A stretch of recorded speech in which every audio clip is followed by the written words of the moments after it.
Hello, everybody, and welcome back to Astrology and Beyond. I am Tatiana, also broadcasting for ANN Archetypal News Network. Today, I'm going to be talking about the upcoming solar eclipse in Aquarius, and this is happening on February 17th.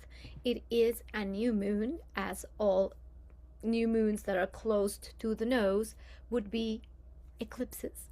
This one is a big one, and I'm going to be talking about what this could mean for you as well, at a collective level and at a personal level. Let's note that the collective is nothing other than the sum of all the individuals. So if we can take the awareness of what is going to be happening around us and within us during this time, there is a chance that we can make enormous advances in our own personal life. And like the collective is the sum of all the parts, then what could ensue is something wonderful, or conversely, we could be adding drama, tension, restlessness, fear to the field. So it's all up to us. Let's see what's going on with this eclipse and what little bits of wisdom we can find from the stars at this time. So it's our solar eclipse in Aquarius, and I'm going to show the chart so we can actually see a little bit what we are coming into. So the big players of the eclipse, it's moon and sun in the new moon, so a big seeding point, as all new moons are, in the energy of Aquarius at 20 degrees. The big player here is the energy intention from the Aquarian field to Uranus in Taurus at 27 degrees. This square here, because Uranus is the ruler of Aquarius, it is big. Whatever Uranus will be pushing our psyche, our collective energy field to move into, the breakages, the cries for freedom and liberation that Uranus wants to bring to ourselves personally and collectively, will be amplified in this eclipse because the eclipse is in Aquarius and the ruler is directly linked here in not a very easy aspect. But from all friction comes always something good, come breakthroughs. That's kind of what we will be looking at. The other thing is like Saturn entering at 0 degrees on this day, conjuncting Neptune at 0 degrees Aries. Saturn is also ruler of Aquarius, ancient ruler. So there is also a big impact of the Saturn-Neptune influence in this eclipse. Now, other important things to notice is that the eclipse, it's also happening with Venus conjunct the North Node. Now, the North Node is close enough so that this is not a total eclipse, it's a partial eclipse. But Venus being conjunct the North Node will have almost a soothing effect in whatever crisis could transpire at this time. The effect of Venus is the key to navigating this with a lot of grace. Why? Because Venus here in Pisces is also in a trine to Jupiter, in a slight trine to Jupiter retrograde. It's still within, it's a large orb, but there is impact. And because Mercury here at 16 degrees is indeed in a trine to this Jupiter retrograde. So what we will see is the impact of the Piscean energy, the pull towards the most compassionate, elevated, spiritualized sense of being that could unite us all, with the expansive forces of the function of Jupiter to expand, to sense, to feel. There is going to be a lot of this emotional field active for compassion, for love, for newness, for creativity. So that is going to be, I would say, the gift of this eclipse within the breakdowns and the difficulties and the crises that may ensue. So let's look at what this could mean, like in general terms. So the archetypal frame of the Aquarian field, it's the eclipse in Aquarius will make the energy, as all eclipses do, the higher function of the energy tends to be dimmed, or the consciousness like turns off. It's like turning off a switch of that energy. So what is the energy of Aquarius? Well, we know the Aquarius is about the future vision, is about the social fabric, it's the human race. It's about freedom, it's about technology, networks, the human identity, the collective, how we function in this network form. And all of this will be in conflict with the energy of Taurus. And what is Taurus? The energy of Taurus is steadiness, the material reality, the slow and steady, the groundedness, the earth, the land, everything tied to money and value, the food systems, what we consume, the resources, what comes from the earth, the minerals, our ecology, all of that is within the Taurus realm. And what could happen is that we have this disruption or this friction between the ideals of the future and the future society, or the future fabrics of society, which is the Aquarian field. And how do we embody that in reality with the current resources and the way we have been managing our resources? Is the vision of the ideal, which is the Aquarian field, matching the reality of how we are dealing with our resources? How is the collective future unfoldment? How does that match the personal sense of security, which is the groundedness, the food? Do I have a shelter and food every day on my table? So if that is not in alignment with the ideal of a society that can sustain itself with the resources it has, this can bring a lot of different conflicts to the surface, so that we can see the worst of this energy of how we have been dealing with resources, how we have allocated money, how our money systems are not really serving the people. All of that is going to be very, very present in its most likely shadow form, because when the eclipse occurs and we lose that consciousness during the eclipse time, it's as though the shadow energy amplifies, and then we can see all the disruptions. What other things could we see collectively manifesting from this square, or this energy of Aquarius being dimmed? So economic and resource volatility. So we've seen, the Bitcoin and the cryptos and the new systems are trying to be birthed, and then other things have been collapsing. The stock markets, all of that is going to be like all over the place. There's too much electricity, and the electricity is so that it can disrupt it enough so that the new things that actually will sustain the humans can be birthed. So there might be some currency shifts, banking, market instabilities, land and resources conflicts. It could be also tied to the food supply, food chains, all of that stuff, or the supply chain, the food chain, the supply chain, the food farming. All of that could have some like big impact. People that are being let's say not satisfied with how we have been dealing with our resources could start brewing a lot of energy that wants to liberate and free up something, so something can finally break and we can really begin to create the new. So technology and nature as well. So now we have this big boom of AI, the biotech, all of the new stuff that's coming up right, left, and center with AI, robotics.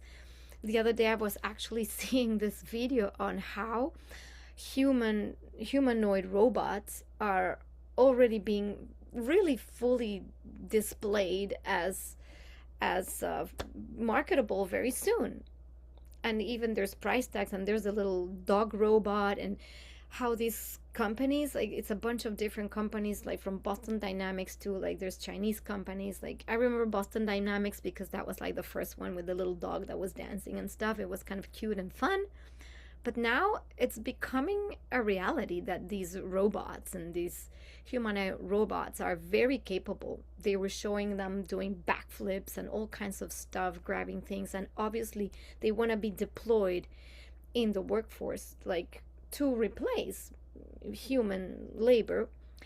And that again, is it good or bad? No, it's just this is happening. It's real and it's here. It's no longer the science fiction Robocop movies or Terminator movies or whatever other cute robot movies like Wall-E, it doesn't matter. All of that science fiction is really now becoming science fact, and it's here. And it could be either exciting or very scary, but that's part of the things we're going to be really seeing be pushed forward at this time. So there's going to be a lot of debates around technology, around AI, safety, all of that stuff. Social uprisings, next thing, which is tied to survival. People that have been oppressed, or like the scarcity, when the top 1% has everything and the bottom has very little. This is the perfect brewing soup for big protests and big revolutions, and it's not, it could not, it has to happen. That's it, this is the brewing. So there could be a lot of collective pushback against systems that want to control and keep the old in place. This is gonna be like, now this is the friction, right? We could also experience infrastructure shocks. So it could be things like the internet, the power grids, electrical disruptions, the aviation. All of the themes that have to do with Aquarius could have now their electrical shock. That disruption. Now, what could this mean for our collective? These disruptions are through the eclipse portal, or these shadow energies that get sometimes through a shock. They have to come with a shock or an announcement or some kind of thing that brews to the surface. What we want to see is the future of what we want for our humanity, for our earth, for our children. Is it aligned with our values, which is the domain of the Venus/Taurus energy? Is this aligned with how we want to be working with the earth, with our resources? If it's not aligned, if humanity is going in a decline of sorts, this will be very, very obvious. And this is why the cosmic 2x4 sometimes comes through the eclipse portals, because in order to evolve in the highest frequency as humanity, we sadly need to see the shadow, and there's a lot of Aquarian energy right now happening. So there is the positive thing of this, let's say, shock that could be brought to us individually or collectively, is that the Aquarian energy has this field of anesthesia. There was an astrologer that was using this word that I really liked. It's like you have I follow Pablo Flores, who is I've studied with him and I really love his analogies, and he used an analogy for Aquarius. It's like having anesthesia, and when you have Uranus directly linked, it's just an overdose of anesthesia. So there is this capacity to see the context from further and have an emotional detachment of sorts, so that the changes that need to occur in our personal lives, or the disruptions of our systems that are impending, they're needed. They have been brewing for a while. It's not new. What we're going to see now is the culmination. It's like when the independent movements back in the times of the Civil War and all of the decolonization that began in many, many countries back in the 1800s. When we have that cry of independence, it's because before there's been a long time brewing. There's this brewing before the I need to be free. We need to be free. This doesn't work. So we have been brewing this for a while. This is not new. So what we're seeing now is the culmination. It's just basically it's that drop that overflows the cup, and then there has to be these big breakdowns and this massive liberations. So that's what we could see a lot. Now, in the positive sense, what the evolution wants is to align ourselves, our humanity, with different values. So we might see new cooperatives occurring, new economies, new economic models having to be formed, maybe different innovations with how we use the land in more collective groupings. Maybe there could be alternative currencies that are not just the cryptos. It could be things like barter pay or things like that, which is more about exchanges. So we've been talking about this for a while, and many people are already setting these systems up. But now through this eclipse, it's almost like it's impending, it's needed. We could see much more of regenerative agriculture coming also to the surface. People pay more attention to that. Like instead of the agriculture, the mass agriculture with all kinds of pesticides and things like that, is people are going to realize that permaculture and other types of working with the land is going to be more popular, And now we also might see the use of technology like AI and robotics, like I was saying, the humanoid robots and stuff. We could go either in the dystopian way, or we could be in the helpful way. So we might also see what we want to see is how can we use technology for the advantage of all, for the service of all, so that the humans can live better as humans, not as slaves or enslaved by or enslaving the technology, but use technology as some kind of partner, a partner that can be helping the evolution of the human race.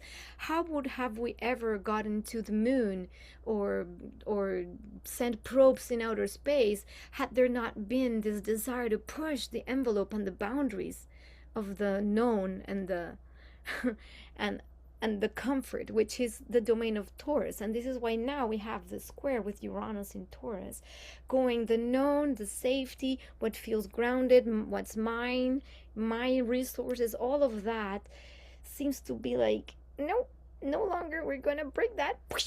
We can explode that so we can find something new. So this is why through this eclipse, this square becomes really important at a personal level. And this just depends obviously on your personal chart, and we will see this a little bit in detail when I go a little bit through the houses and what it could mean for you. The field of the Uranian energy with so much Aquarius is like electricity. Imagine having a power surge that is more than normal. So it could also be linked to solar flares. So the nervous system overloads. So there could be immense restlessness. Also, because let's not forget that it's not just Uranus and squaring the eclipse, but it's also having Mars and Pluto in Aquarius. So this amplifies the energy of the need for transformation, and Pluto is in charge of really showing the underbelly of all the darkness of Aquarius, the dysfunction in society, the fabric of society, the dysfunction in groups, the dysfunction in the use of technology for control. All of that stuff is going to just be like very obvious. So back to the nervous system, this field being so amplified and so much energy, because we are beings made of electrical, we power ourselves through electricity. That's why our nervous system is electrical in nature. This electrified field can make us very restless, not being able to sleep, or being so ungrounded. maybe having nervous breakdowns, overload of too much input, too much mental activity and input. But at the same time, there could be a lot of excitement, because when we put a surge of energy into something, it excites, right? So it could be the excitement. So what could happen is that there's an excitement for something new. There is this needed change or this needed jump, but there's this like, I don't know where I'm really leaping towards, and but I can't go back anymore. We're already in mid-flight.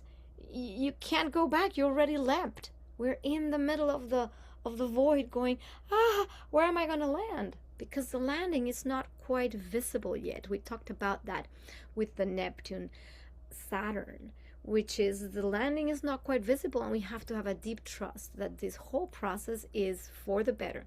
So what we want to avoid at times where there could be real crisis or traumatic splits, traumatic breakups, or things that tear, is precisely to avoid the tear and aim for the clean cut.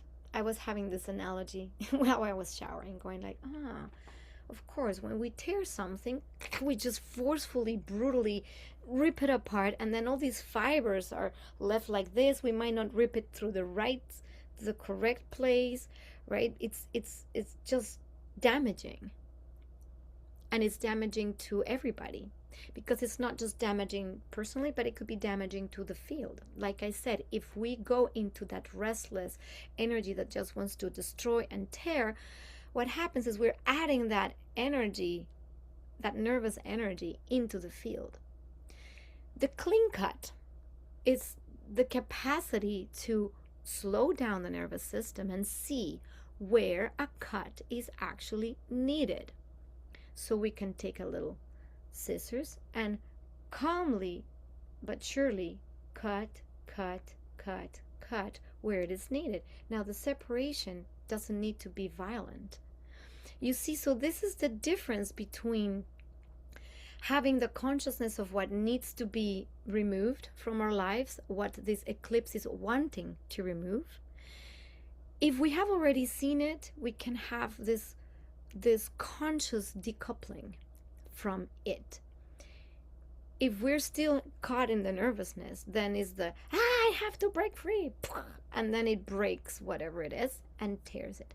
I did explain this. I've been talking about this for a while. It's not new, but the reason I'm bringing it back is because in this eclipse it becomes obvious. This is it. This is like, you can't turn back anymore. So that's it. This is really the last call. We've been going last call for a while. Okay, last call, but this is really the last call. This is where we go, now we gotta jump. So if we have not made that leap of faith, this is where we get the push. So it could be very sudden, it could be disruptive, it could be externalized instead of internalized. So it could happen through an external situation. So if you've made the leap already consciously, you might not really see like a big disruption or change. But if you haven't, what could happen? And I'm going to give you an example. You're attached to that job because you feel so safe in that job. It gives you your paycheck every day, and you're good with it, but you're miserable. You're just so miserable. You don't like going there. You're demotivated, but you're so attached to it, the Taurus energy, the stability, the safety. Then what happens? I don't know, a corporation buys wherever you work for and says, well, we're firing everybody, or we're making a cut of people, and you're one of those. And suddenly you're like, no, what am I going to do? I don't have a job, and how am I going to pay for the house, and this and that? And then there's this massive crisis. But you knew long ago that you should have started looking for something that was more fulfilling. You knew there was something else calling you, but you've been putting it off because you're too attached to the safety that this apparent thing gives you. So you see, this is the kind of things that we're going to see right, left, and center. So this is why the invitation is to find that freedom with peace. Now, how to regulate the nervous system? I have been saying this also for a long time. breathing is one of the best ways. Grounding, obviously, salt baths, because the salt neutralizes the electrical field. Also, salt lamps, when you have a salt lamp on, it emits negative ions, and that has some kind of effect. I'm not like a scientist or anything to say exactly what, but it has some kind of effect in the biofield. Grounding, so putting your feet on the ground grounds the energy down. And breathing, I have been really very diligently breathing every day for 3 months, doing deep breath work and specific breath types, like breathing through the nose only, deep breaths, so that can help regulate the nervous system. And I'm reading this amazing book called Breathe. What's his name? By something Nestor.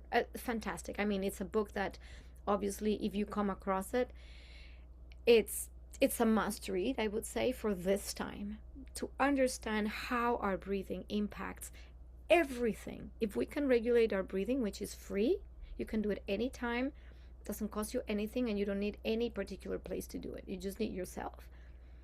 And this is what we were given. We were given breath. So the invitation really is to learn to breathe so we can regulate the nervous system. Because even the most advanced people with lots of techniques and tools, we are also part of this field. So this is why I have been doing this, because I get very, very activated with everything. And I've been feeling this, and the restlessness, the nervousness, and I'm also already making the change I know I needed to make, and it's very scary. So it is scary, and I am making it. It's very, very scary. I'm like, okay, it is scary, but I know I'm mid-flight, and thanks to this astrological understanding, I'm like, I can be at peace that the only thing I need to do is to keep breathing slowly and regulate my nervous system. If I can do that, then I don't add more of this to the field. So let's take a deep breath now, because I am very electrified. Deep breath.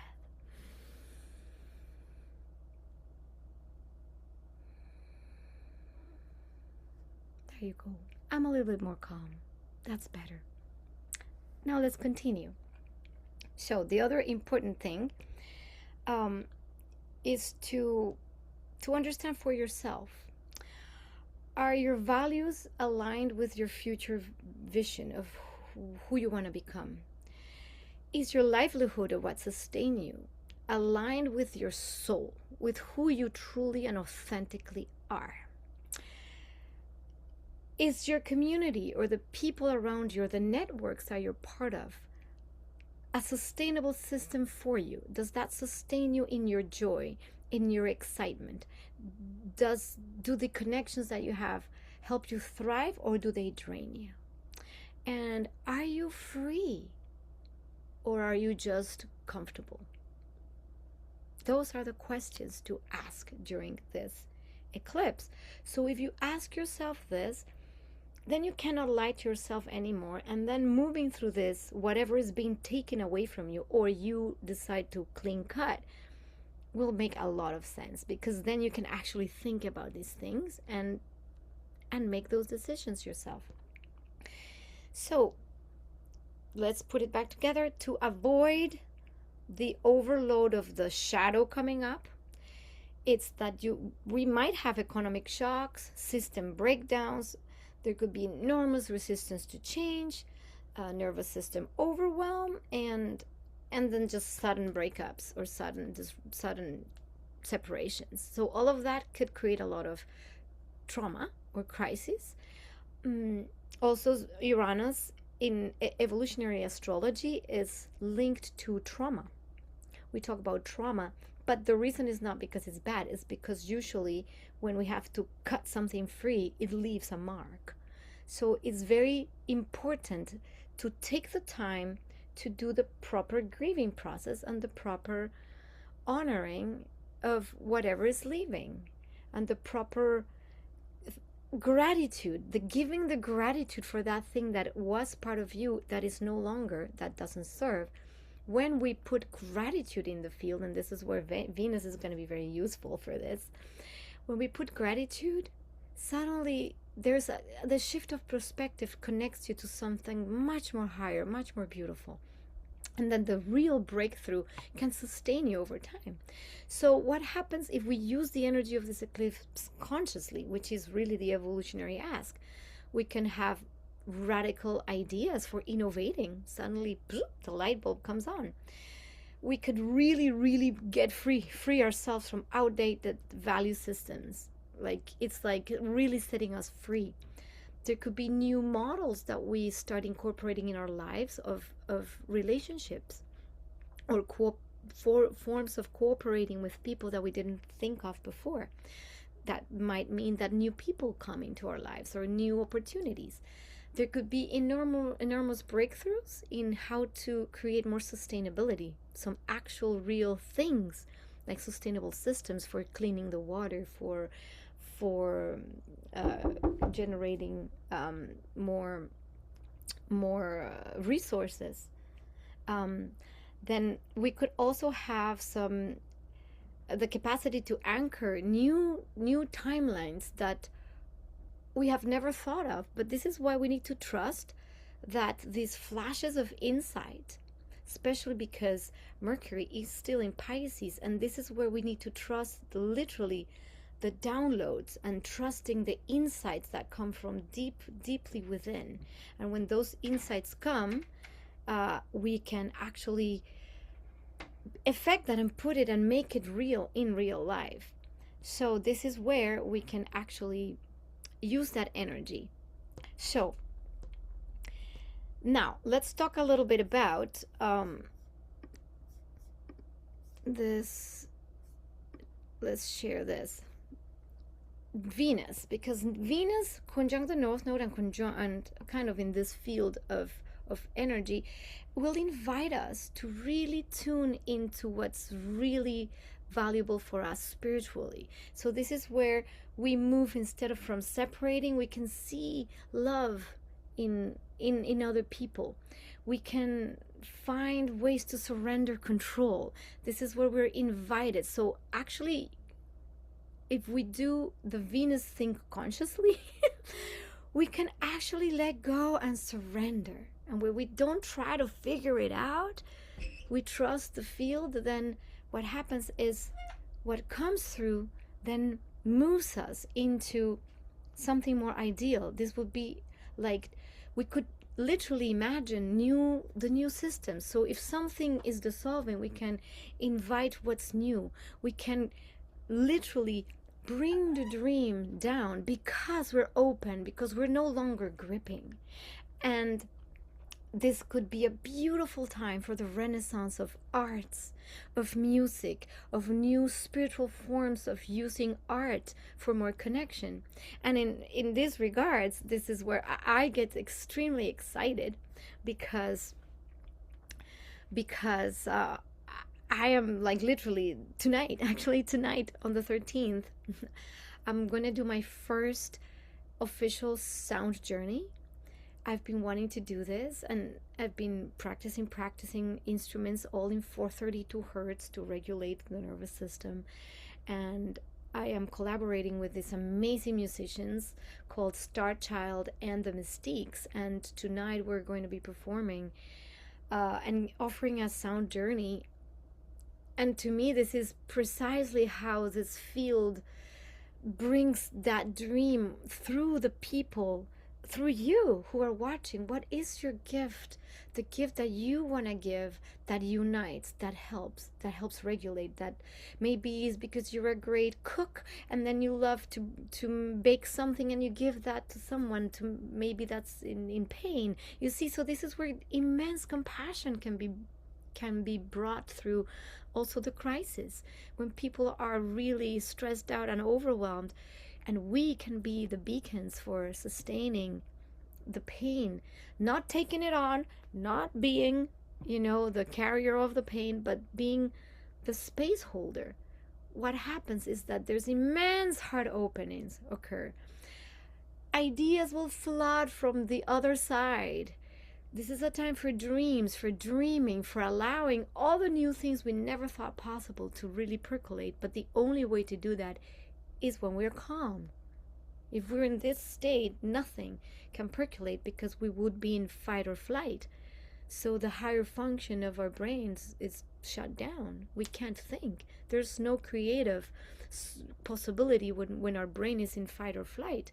We need to allow the brain to be calm so that the prefrontal cortex can do its job, which is to actually think and find creative solutions. You see, this is how we can navigate these times, effectively. So that's kind of part of it. And then the other thing is that we have let's go back here so we can see, like I explained already, Pluto and Mars are both here. So what happens with Mars is Mars in Aquarius is going to want to fight, because Mars is the fighter, for the freedoms, fight for these ideals, and it's the one that can actually rip the fabric. So when can that happen? When Mars crosses the eclipse point at the end of February.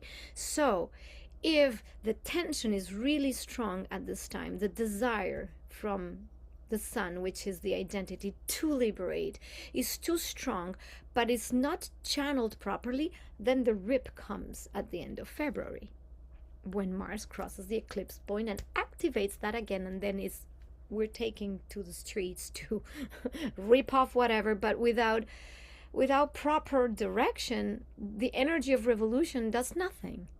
And that's the point. The point is to create personal and collective revolutions, but for something real, sustainable, and then actualizable, right?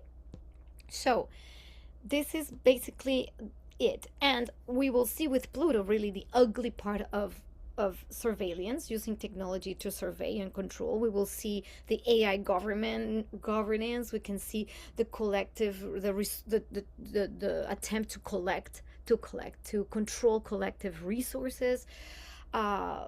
It's all of that will be so ugly visible. We can see, for example, when I was talking about the robots, we could see for example, how robots, instead of being used for something really positive, could be used for war. And we've been talking about that, now a robot that, can do backflips and all kinds of stuff and doesn't feel anything. And who says they cannot be programmed to be like stormtroopers in Star Wars?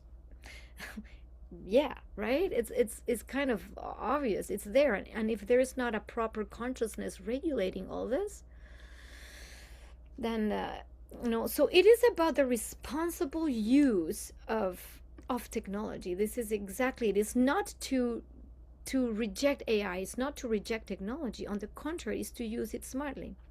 On this respect, I have a little announcement that I want to make. I'm going to be developing a course and a webinar very soon that I will be launching in our next video, which is precisely about responsible use of AI with astrology. Because I know that people in search of answers and self-development can just go and believe anything the AI says. And I would like to bring some real awareness of not how to not use AI, but how to be very responsible in using it so that it is actually helpful.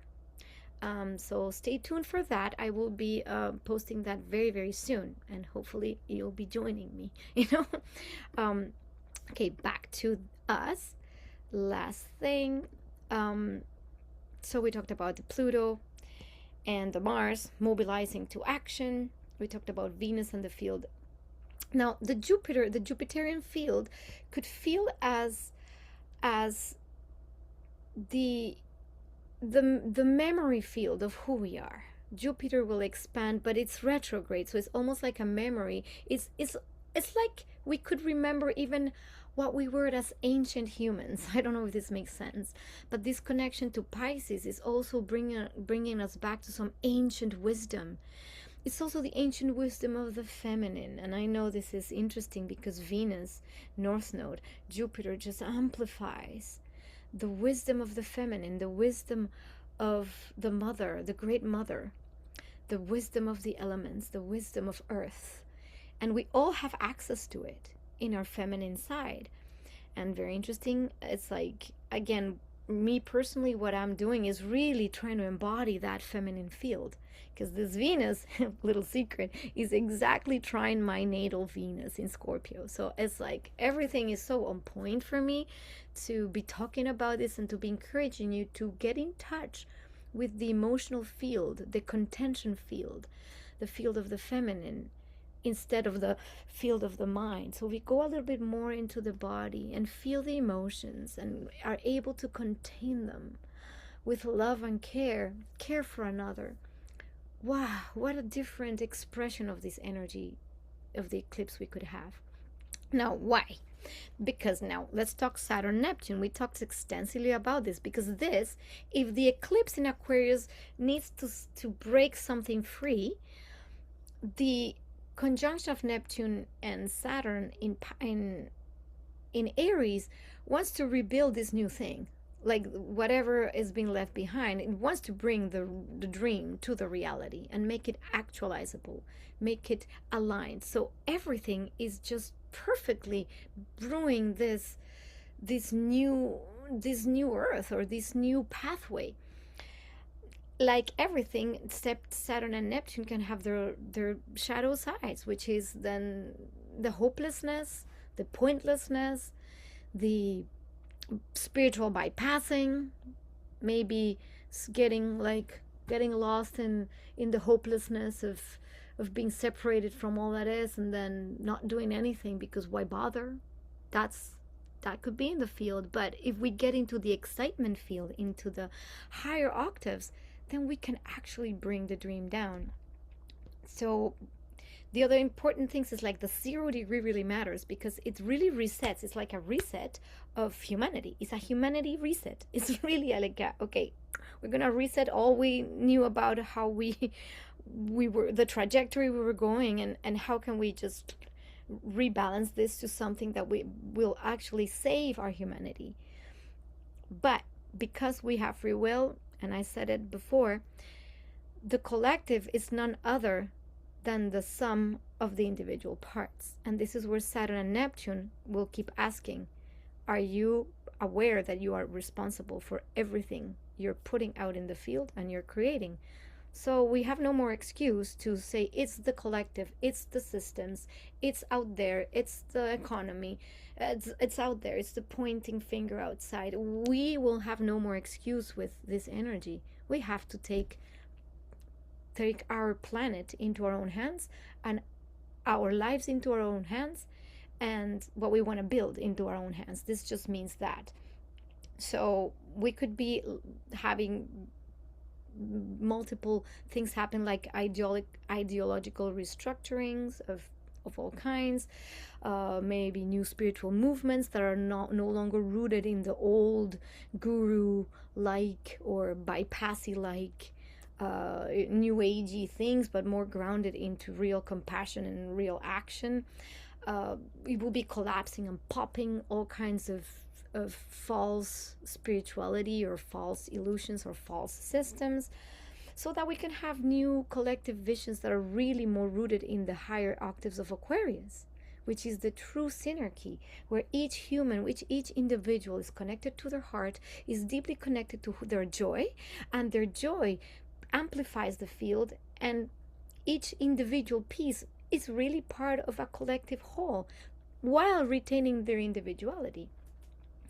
Because what we could also see at this time with the darkening of the Aquarian energy is like my collective or my type is better than yours, and then it separates. And that's where Saturn, the ruler also of Aquarius, will be asking that question, like, do you really want to separate, or do you want to bring into reality something that actually unifies, and that is why it's kind of interesting. Aquarius is very interesting energy because it's both the human fabric of connection at network, but it's also what's identified as unique and separate from. So this is why the ideal Aquarian field is each person cannot be identical to the next. Each person has to be their own blueprint with their own astrological field and their own journey within the collective whole, where everybody can thrive in the essence of their solar essence. And this is why astrology becomes so important now, because you can know more of your blueprint, who you are, and it helps you know, I'm not that, I am this, but I can still be in this garden. I've talked about that a lot. So now we're going to talk a little bit about I generated this image because I thought this would be very illustrative of what the eclipse might feel like. You see, there might be like the crisis here, like real loss, desperation, breakdowns of systems, money systems, maybe the way we've treated the earth. So at the same time, we have this collapse, but at the same time, there's this electricity, this energy fueling the future. Maybe some kind of feminine wisdom coming in. This is like the Venusian field, where there is hope. There is, like, these butterflies represent really a breakthrough. From the chrysalis of the pain comes the breakthrough of the beauty and the expansion and the freedom to fly. You see, so this image to me just kind of, it made sense that this would capture the essence of this eclipse. Now let's stop here and oh no, actually I want to move to a little bit of the conclusion of this eclipse. Is the disruption field is the Aquarius eclipse with the square to Uranus, Mars in Aquarius, and Pluto in Aquarius. This is what's going to make the breakup, the breakdown of systems, technologies, economies, and governance. So that's that. The guidance field comes from Venus and the North Node in Pisces, Mercury in Pisces trine Jupiter, retrograde in Cancer. And how do we heal? How do we become more human? Through compassion, through art, through emotional reconnection, and through soul-aligned values. And that's what we want to really cultivate. And then the next one is what initiates, what's the new thing? It's the Saturn entering Aries and conjuncting Neptune, which gives the birth of the new myths, the new stories of the human, the new leadership paradigms where new leaders, spiritual leaders, or other types of leaders will come in, and the birth of new structures that are really aligned with spirit. And so this is like actually quite great if we think about it in those terms. Now, for sake of time, I don't know how long we've been going, but I would like to quickly go through what this could mean for you. So let's look at by rising sign. I made a little, it's very brief, so you have an idea. If you know your rising sign, this is by whole house. So if you're an Aries, if you're an Aries sun, you can also hear this, but I would recommend listening to your rising sign because it really aligns with the house placement of the eclipse and the Saturn Neptune. And because it's whole sign house, I would go,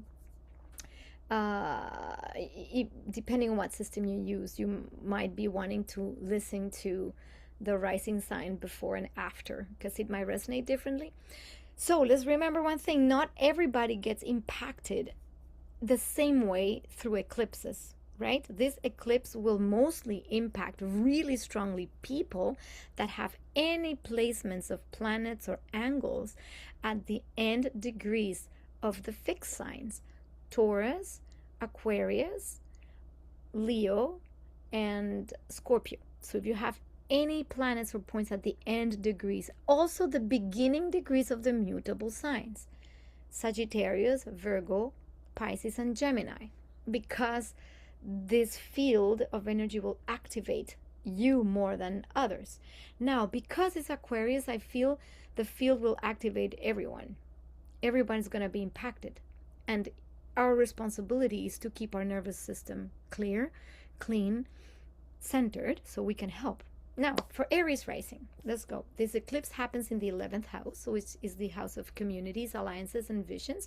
So you might feel like new communities might be forming. This is like the what I would call the best expression of the eclipse for you, right? But also take into account what will collapse there, right? Because if new communities are forming, alliances, and future visions, maybe your social role will be shifting dramatically. You're no longer going to be identified as what you used to do. And it's time to let go of outdated networks. So, networks of friends, people, and things that are not working. This Aries rising person, you're going to be propelled into something different with new people. The Saturn Neptune occurs in your first house. So, it has to do with the rebirth of your own identity. And maybe you become also a type of leader that is more connected to spirit, really, than the values you used to have before. It's a way to embody that a new self-concept, which is who I was before is no longer. And what's new, it's exciting. You're building it from a more authentic place. Your dreams, the things that you really want to do, are demanding personal accountability. This is no longer about trying to see who helps you or this or that. Is you need to know that what you're building comes from your inside. And the question for you, Aries rising, is who am I becoming? Because this becomes central to your development. So that's in a nutshell for Aries rising. Let's move on to Taurus rising. Taurus rising people will have this eclipse in the 10th house. So what's going to be maybe getting the shock? There needs to be a career pivot and a reset of your public life. You might find a new vocational direction that emerges while the old one gets shocked. And your visibility now shifts suddenly. You might have either, it depends on how you have been visible in the public or not, but the way you're seen might be also shifting radically. The Saturn-Neptune conjunction happens in your 12th house. So at the same time, you might be feeling that there's a deep need to close some karmic loops or karmic things. That's what I recommend for any 12th house anything, is to really spend time in solitude. Because, retreat, solitude, and healing work is really needed. So this is not necessarily the time to be really visible. And what that could mean is maybe you have been very visible and working so much that now maybe you're not as visible because you need to retreat a little bit. So I would think for Taurus rising that is very possible. Or that the way you're seen in your public sphere is very different, because this really impacts what you're going to be doing in the world. The 12th house transits can be very draining of energy because they push us to connect to the field of all that is, to retrieve soul memory and actually heal it. And sometimes that requires a lot of energy that is not available for other things. But what could happen after this retreat and self-knowledge through deeper layers is that it will dissolve unconscious fears that have been blocking precisely a movement forward. So this is a time to really dissolve those unconscious fears or face them. Because after the Saturn-Neptune usually will come the rebirth cycle. After the 2.5 years of Saturn moving through your 12th house, there could be this complete dissolutions of fears, but you have to go there. And then the new self can be reborn. For Gemini rising people, the eclipse happens in the 9th house. So this is the house of your beliefs. So your belief systems might be completely revolutionized. You might need to completely ditch what you used to believe before. You might be invited to teach, travel, or even study something new. Open your mind to new cultures, new philosophies, new things that you never could have considered. So this is kind of exciting for Gemini rising people or Geminis.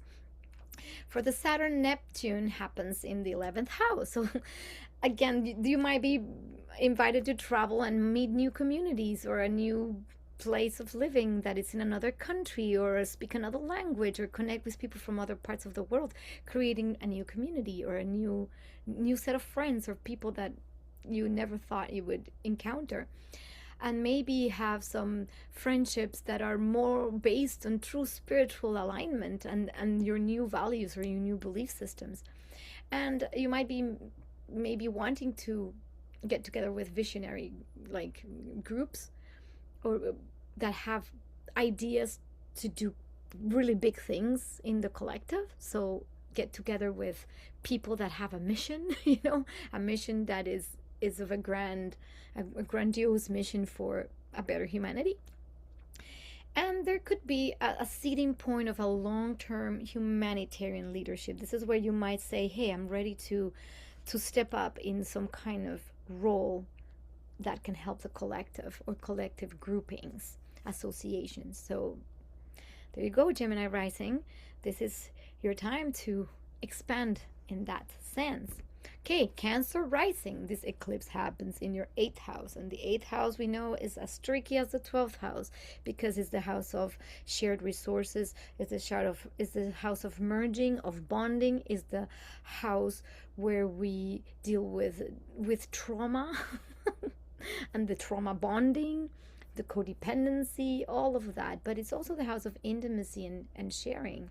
And in this case, what could shift is anything that has to do with shared finances, or the way you view your intimate relationships could be really needing to change. If you've been too codependent on someone, you might want to have some more independence in that sense.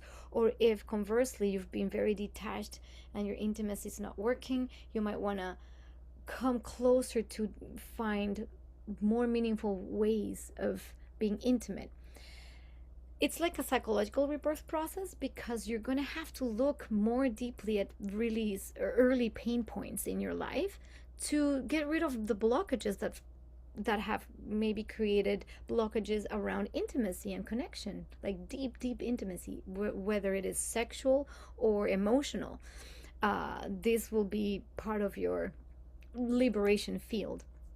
And if there has been any karmic entanglements with people, with finances, with other people that are not in the highest form, that they will be wanting to liberate as well. Or new ways will come for you to make new bonds or new agreements with people as well. Now, the Saturn-Neptune in the 10th house will propel you to a soul-led career calling. This is where finally, if you've been doing something in your life that's not really what your soul wanted, this is the time, because Saturn in your 10th house is saying, come on, step up and do it.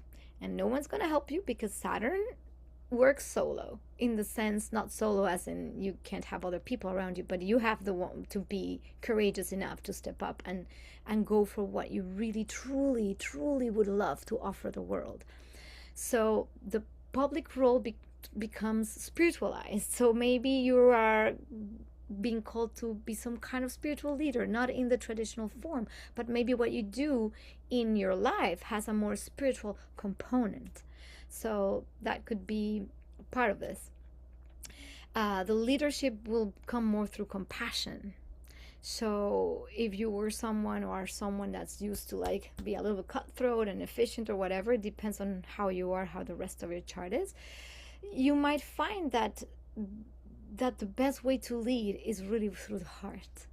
And this is the new wave of leaders that are being invited.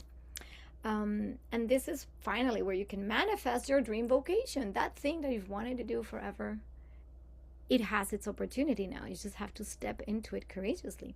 Okay, Cancer rising. For Leo risings, this eclipse happens in the 7th house. So what's being disrupted is the relationship. So there might be some shifts in your relationships that are impending. It could be personal relationships, like if you're married, there could be some kind of big breaking point to break through or to break up. If you have been alone for a long time, this is maybe the time where finally you can come to meet someone that really, it's a person that will help you evolve in the way your soul wants to evolve.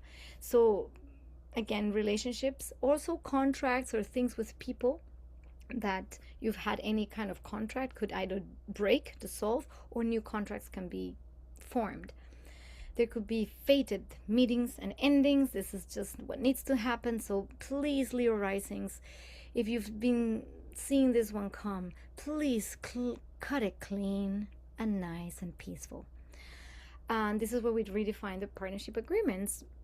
If it doesn't shift like that, it might be just redefined. The Saturn Neptune happens in your ninth house. So this is where you might have a calling to be more in tune with some kind of spiritual teaching path. So maybe you might feel called to put your beliefs more at the service of others. This is where you might want to go on a pilgrimage to find something deeper meaning, because the ninth house is the house also of meaning. And you might have a completely new worldview that's crystallizing in your life. Something that's coming into form. Maybe the way you saw the world will shift, and you might have a much different understanding of what the world is. It's a little bit like when the world expands a little bit, but it expands not in the Jupiterian sense of like, let's expand and go wherever.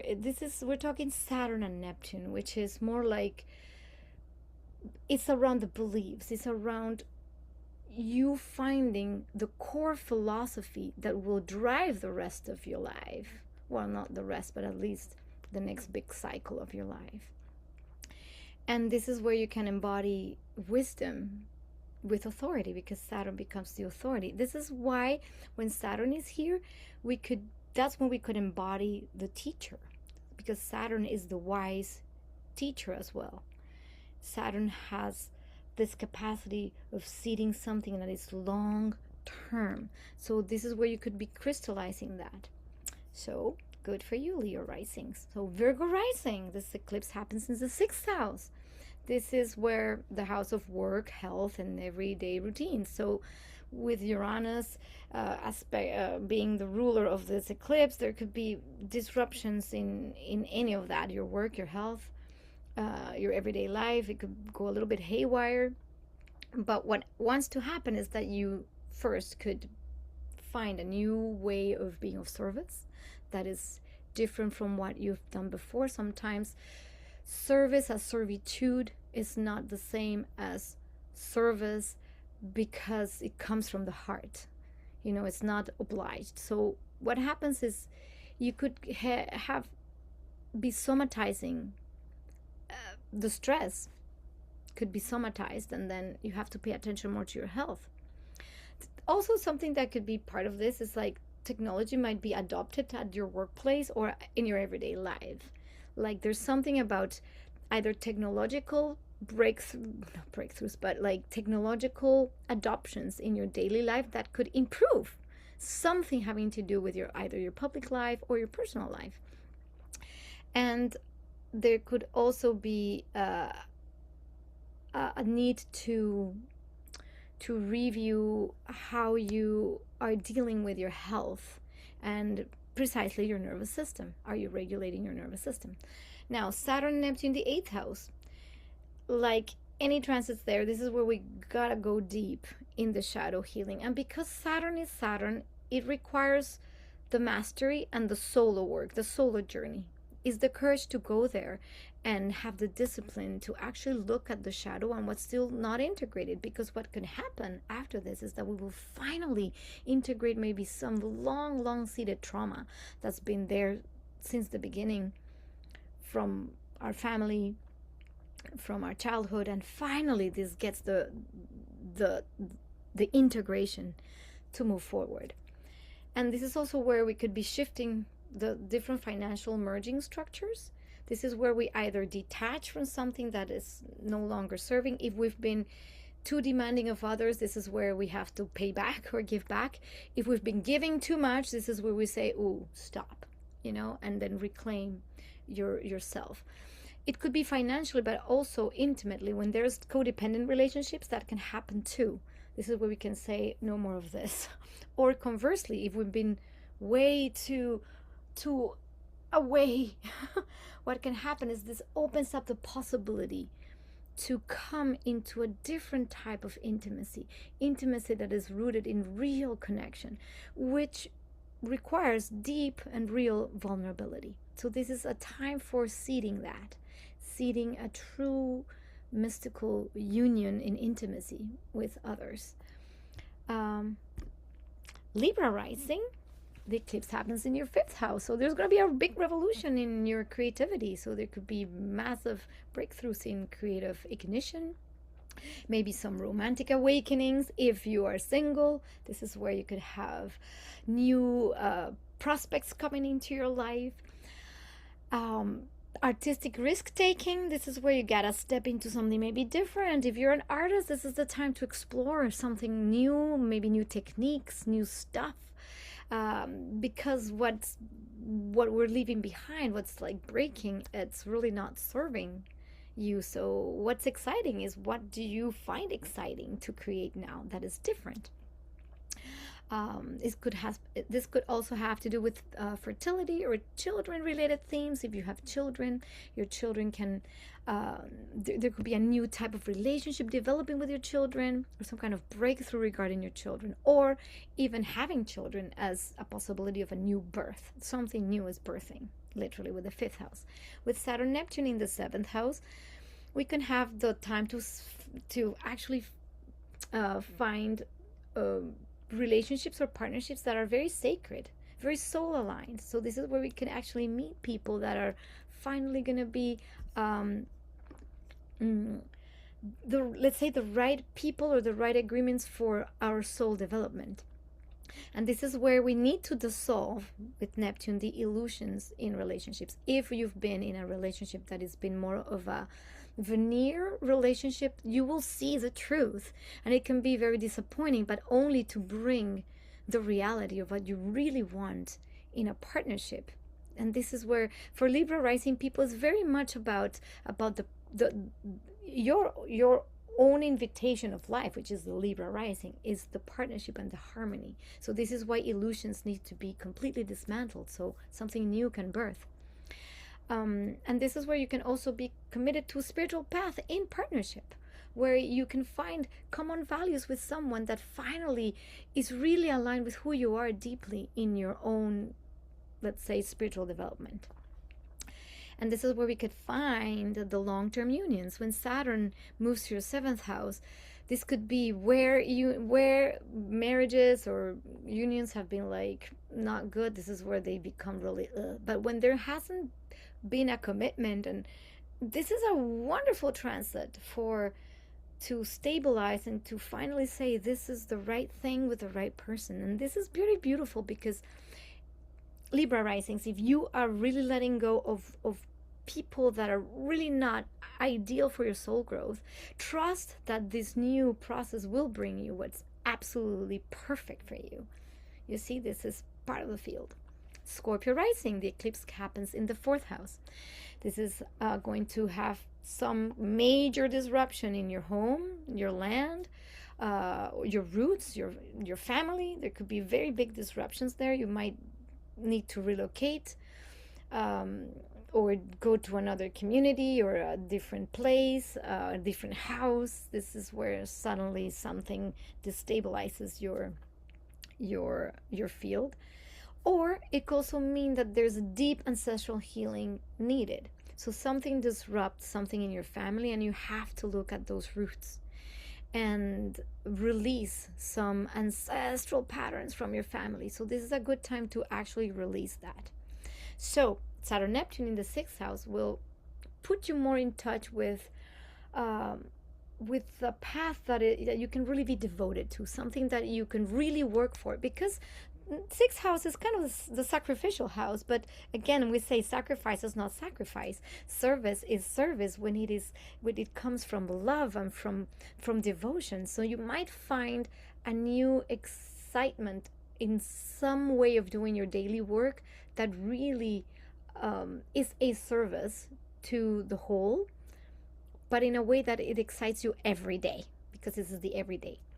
You might find maybe attraction to healing professions suddenly, that you want to go in that route. or you could use service as a spiritual practice. So this is where you find maybe that doing some volunteering or something like that becomes something deeply rewarding spiritually. And this is where you can restructure also your health routines. You might encounter like healthier paths for you, for your body, for your soul. So, Scorpio risings, here we are. Sagittarius rising, the eclipse happens in your third house. So, this is where the breakthroughs happen in communication, also in your mental fields, how you think, what you think, how you teach. If you're writing, maybe you're launching something. This is where you could also expand your learning. And I always like to talk about a little bit myself because, oh, this is me. So I'm giving myself the advice. And yes, I am using, like I said, I'm going to be launching some courses online that I'm very excited about, responsible use of AI and astrology. So that's one that I'm going to be launching. I've been literally shifting the way I teach. I used to teach very methodically. Now I'm shifting to more creative ways of teaching. It's very exciting. I am learning also all kinds of things having to do with music production, like Ableton and like real professional software, so I can do my sound journeys. So I'm kind of really exciting because I'm really into this field. So I give you the example of me just to give an example of how this shows up in people's lives. And I'm like, yeah, this is exciting. It's been already it's starting to seed. So I'm kind of really excited. But what needs to break down is how we have been using media, how we have been using our thinking or our obsessive thoughts, negative thinking, stuff like that. Third house. This could also have to do with siblings. So maybe some different dynamics might ensue with your siblings. It's third house themes. Now the Saturn Neptune happens in the fifth house. So this is where creativity becomes more like a spiritual experience. So this is where we can do spiritual art and performance. I talked about it. I am literally stepping into this like full on, and I'm so happy. This is where we could have maybe soul aligned romance. So again, for people that are single, this is where you could find romantic partnerships that are very playful but also very beautiful and almost like destiny filled with destiny, like a destined romance. Sometimes they're not forever, but sometimes a romance is something that gives you some big whoosh of joy. Now with Saturn, we also know that for creative people, this is where you can be very dedicated to the discipline of creating something. This is also when children can come into the mix, because we could birth children as part of a creative experience of leaving something in the world, and so this is a part of that could be having a child and having to make that child part of your existence, where a child comes in as a teacher for you, a teacher for your life. So it might be the birth of children that are going to be helping you evolve immensely. So that could be that as well. Capricorn rising. This eclipse happens in your second house. So it's about income and value systems that get shocked. So if this is where it could be tricky for people that have been counting too much on their safety and financial safety, because this is where you can have a shock to it, but only to find better ways of dealing with your finances. Maybe this is where you get the creative idea of joining some kind of new financial model that is much more adapted to what you need, even more different livelihood models, because what gets shocked is how you resource yourself. So you might need to change the way you get your resources. Maybe you want to learn how to garden, or something like that, or get in touch with communities, which is Aquarian communities, that are really interested in developing sustainable agriculture or sustainable resources or something of that sort.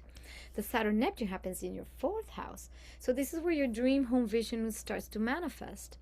But again, if you have been in the wrong soil for your roots, this is where you need to take that soil, that little plant that rooted elsewhere, because Saturn will ask of you if you're rooting yourself in the right place.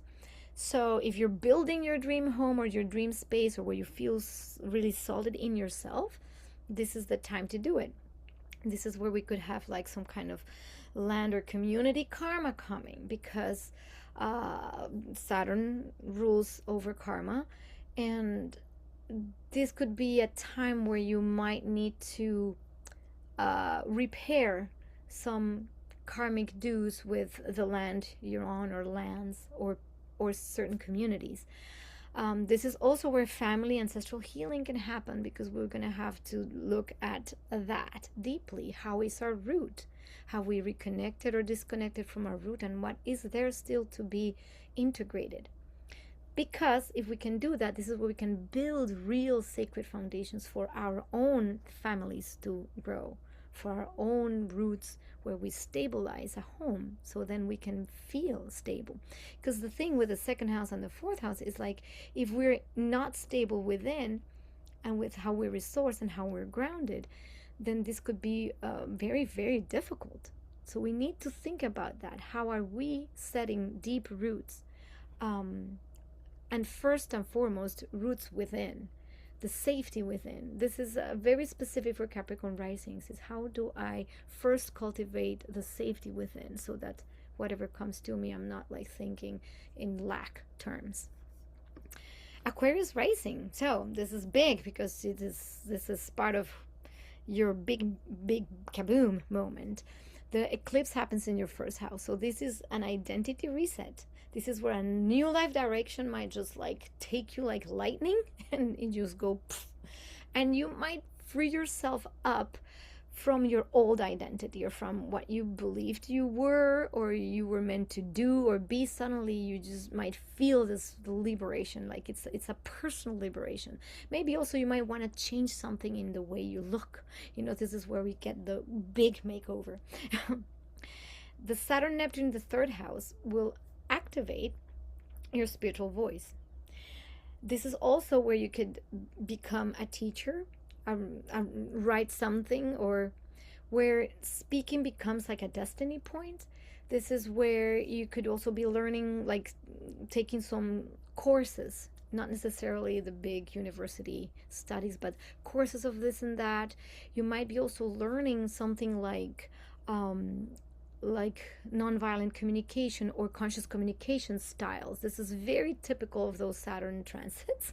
When I had my Saturn transit to the third house, that's exactly when I decided to learn astrology and then learn how to do NVC. And like, it's very much about how we communicate, and the outdated communication ways of communicating that are linked to our previous identity will come as a natural evolution of our new identity. So the new identity that is forming needs also new ways of communicating with others. So this is where we can also be called to transmit some kind of sacred knowledge, or things that are very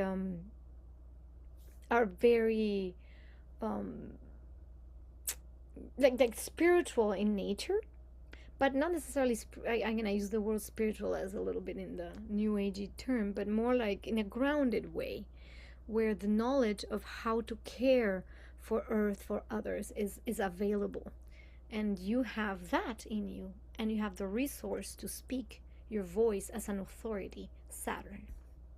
Last but not least, Pisces rising. This eclipse happens in your 12th house, and like everything 12th house, we talk about the unconscious, major karmic closures. This is where we need to let go of all the things that are in the invisible realms, even the hidden fears, things that the Pisces rising people have been in for a while.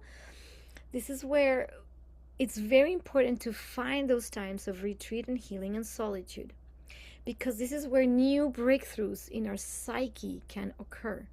And this is where we can truly, truly let go of demons of the past or things like that. So with the 12th house, this is going to be like a major breakthrough in your spiritual connection. You might have big revelations this is where you can have like a sudden awakening. Some people have these sudden awakenings or a near-death experience or something like that that is really out of this world. No one can explain it, but it just shocks you like a lightning bolt. This is where it can happen.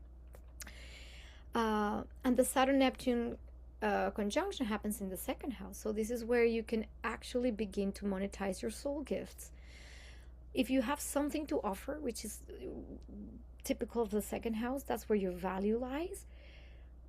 If you know what that is and what your value is, this is where you can start trading that value. You trade the value of what you are for the resources that you need to keep doing what you are, what you love. And that's what makes the field get excited and not frustrated. So this is a total overhaul of your value system. And sometimes it comes with a little bit of narrowing first, of difficulty first, but that's only so that we can see that our value, our intrinsic value, can be really traded for a resource that sustains us, right?